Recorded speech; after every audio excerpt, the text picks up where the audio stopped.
오늘 우리가 배워볼 것은 성령으로 충만하다는 것이 무엇인지 알아가 볼 거예요. 예수님의 십자가 사건으로 우리의 죄가 모두 해결되었다는 것을 알았습니다.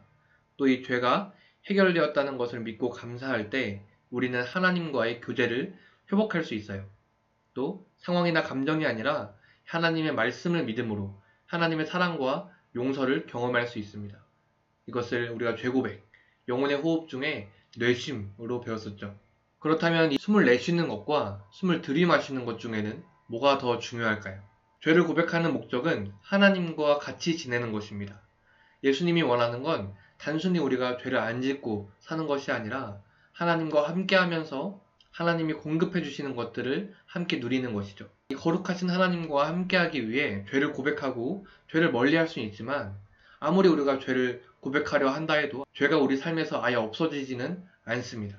그렇기 때문에 우리는 매 순간 죄를 내쉴 뿐 아니라 성령 충만을 받아야 합니다. 오늘 우리가 배우고 실천할 것은 바로 이 성령 충만을 믿음으로 받는 것입니다. 그리스도인의 삶에서 가장 중요한 것은 바로 이 성령 충만입니다. 제자들은 예수님의 삶을 실천함으로 가르치도록 명령받았습니다. 하지만 예수님처럼 사는 것은 예수님이 아니고는 불가능하죠. 그렇기 때문에 예수님은 이 성령을 기다리라, 성령을 사모하라고 말씀하십니다. 성령 충만하지 않고서는 예수님이 맡기신 이 사역을 해낼 수 없습니다. 제자화 프로그램이나 훈련, 수련회가 우리의 그리스도인의 삶을 보장해주지 않아요. 그리스도인의 삶과 사역은 오로지 성령을 통해서만 가능합니다. 또 성령을 받는 것은 이 구약 말씀의 성취예요. 이전에는 생명의 말씀, 율법이 예수님이 오시기 전에는 우리 삶 바깥에서 우리를 정죄하고 다스리려 했다면 이제 예수님이 오시고 나서 성령이 우리 안에 오시고 나서는 이 생명의 말씀, 율법이 우리 삶 안에서 우리를 인도해 나가신다는 것이 바로 하나님의 약속의 말씀입니다. 요한복음 16장 13절에서 14절에서는 우리를 모든 진리 가운데로 인도하기 위해서 성령님이 오셨다고 합니다. 예수님은 제자들에게 성령이 예수님이 하신 말씀을 가르치실 것이라고 하셨습니다. 로마서 8장 26절에서는 우리가 기도할 수 있도록 성령이 도와주신다고 말씀하셨고, 고린도전서 12장 3절에서는 우리가 그리스도를 알고 그리스도를 위해 살 수 있도록 도우려고 성령님이 오셨다고 하십니다. 사도행전 1장 8절에서는 예수 그리스도를 말로, 생활의 태도로 증거할 수 있는 능력을 주신다고 했습니다.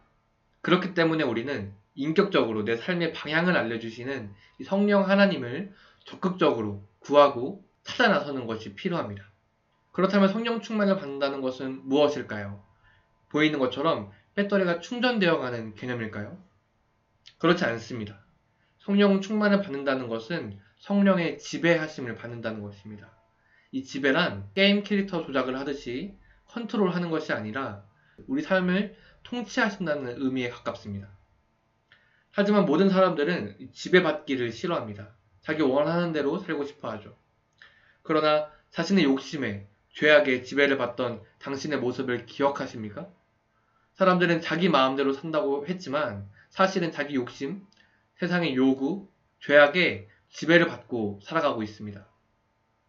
사람들이 성령의 지배를 받기 싫어하는 것은 크게 두 가지 이유가 있습니다. 첫 번째는 자기가 선하고 자기에게 놓인 상황과 자기 능력을 완전하게 자기가 컨트롤할 수 있다고 착각합니다.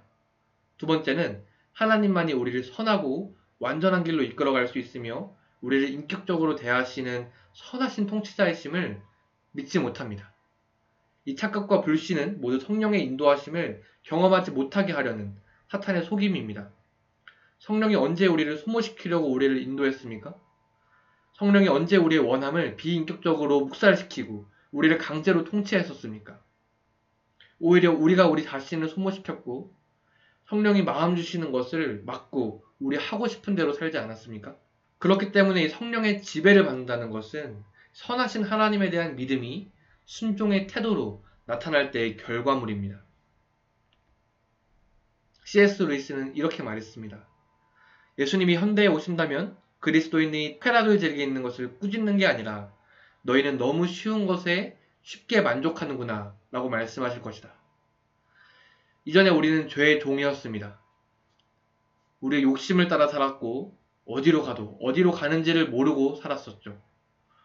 그냥 이렇게 사는 거야. 이렇게 살다 보면 언젠가 지나가겠지. 라고 살기에는 우리에게 주신 이 하루가 너무 아깝습니다. 이 작은 우리의 하루를 사실은 창조주 대신 하나님이 공급해 주시는 것으로 채울 수 있는데도 말이죠. 그렇기 때문에 우리의 액션 포인트, 하나님이 오늘 나에게 예비해 주시는 것, 내가 성령 충만할 때 하나님이 나에게 주실 수 있는 것이 무엇일까 궁금해 해보는 거예요. 아무것도 기대할 수 없는 상황입니까? 그 상황 속에서 당신이 혼자 있는 게 아니라 예수님, 성령님이 함께하고 계시다고 믿는다면 예수님은 이제 멀리서 그 상황을 우리에게 주시고 우리를 관찰하시는 분이 아니라 우리가 겪고 있는 이 어려움을 함께 안타까워하시고 또 이 어려움이 극복되었을 때의 기쁨을 우리와 함께 누리고자 하시는 분이라는 걸 발견할 수 있을 겁니다. 이 나눈 질문에 대해서 나눠보고 서로를 위해 기도해주는 시간 가지겠습니다. 첫 번째, 성령님이 도와주시길 바라는 구체적인 영역이나 상황이 있나요? 두 번째, 생활 속에서 성령님의 도우심을 경험하기 위해 시도하고 싶은 것이 있나요?